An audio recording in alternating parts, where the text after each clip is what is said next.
Hi, I'm Janice Swillo. Today I'm going to take you back again and disturb you with some more John A. Macdonald, but important to take away is just how enduring and critical the treaties are in terms of Canada's development.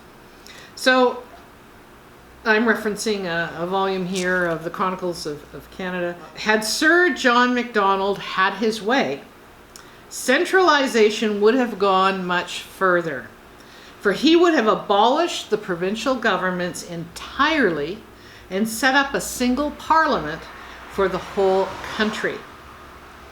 Now, that obviously did not transpire. And looking at how empire developed, it said the story of the British Empire, which of course expanded to what's Canada, known as Canada. The story of this transformation of how the little isles of the North Sea ventured and blundered into worldwide empires, of how at first they endeavored to rule this vast domain in the approved fashion for the power and profit of the motherland, of how this policy was slowly abandoned because unprofitable and impossible, of how when this change took place, most men looked to the ending of a connection which no longer paid, of how acquired momentum and inherited obligations on the one side and instinctive loyalty on the other prevented this result. It was not possible for Canada to sever the link with the motherland because the Crown is the one with whom the Indigenous nations entered into treaties. And Canada, the Dominion of Canada, not having the power of treaty making, in fact still cannot enter into treaties. That's a Crown prerogative retained by the Crown. So Canada of course is involved now, not just as a spectator at negotiations for a treaty, but actually directs the negotiations. Nonetheless, Canada did not achieve independent treaty making powers. Why? Well, because of the existing foundation of Canada, the treaties with the Indigenous nations. Those are for all time. There's no exit provisions. So if Canada is to continue to exist by exercising a self-government delegated through her crown, the Crown, Her Majesty, then it's not possible to ignore the treaties. And those treaties are with the Crown, therefore any future treaties would also need to be made by the Crown. Like I said, notwithstanding that the amount of involvement by Canadian parliamentarians is that much more achieved through the powers of self-government that have been granted by the Crown to Canada. And these inherited obligations, critical. This is what Canada is working towards trying to absolve itself of. But it cannot.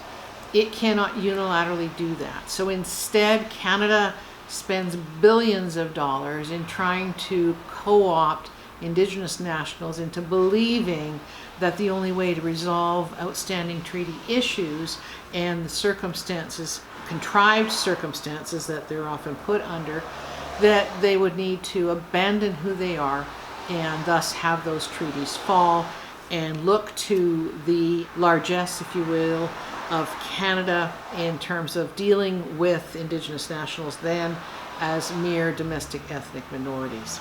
So in speaking of the 1840s here, there followed from the 40s onward a period of drift, of waiting for the coming separation.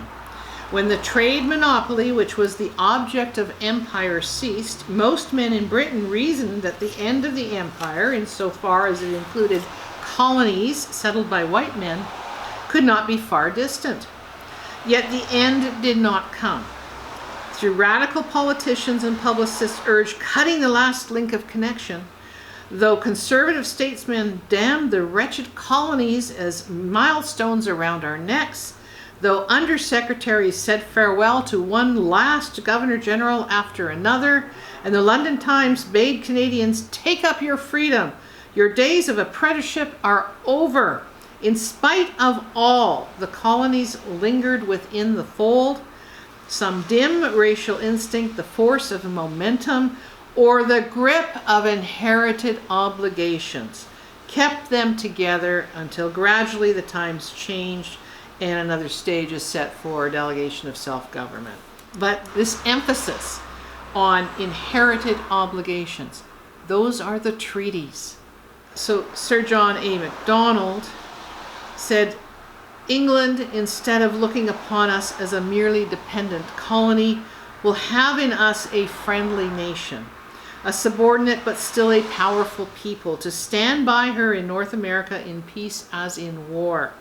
She will be able to look to the subordinate nations in alliance with her and owing allegiance to the same sovereign, who will assist in enabling her to meet again the whole world in arms as she has done before. It was Sir John also who urged that the new union should be called the Kingdom of Canada, a name which the British authorities rejected. It also speaks of how at the time that foreign affairs in modern times, those times, are largely commercial affairs. In part, such questions are regulated by laws passed by each country independently, in part by joint treaty. The treaties with Indigenous nationals are largely based on this commercial concept. They were not treaties of peace where someone was about to be slaughtered in war and conquered, whereby they raised the white flag and said, we sue for peace, and therefore terms of surrender were negotiated. That is not the kind of treaties we have in place in Canada. Instead, we have, consistent with the whole process of empire building and expansion, and that is commercial matters. We had Rupert's Land, which was a grant of a monopoly of the right to trade with the Indigenous nationals in this part of the world, a commercial foundation. And Canada has been based upon these treaties, which are in fact containing provisions to have and to hold elements you find boilerplate in leases, because it is not a selling of the land, it is a granting of permissions of use.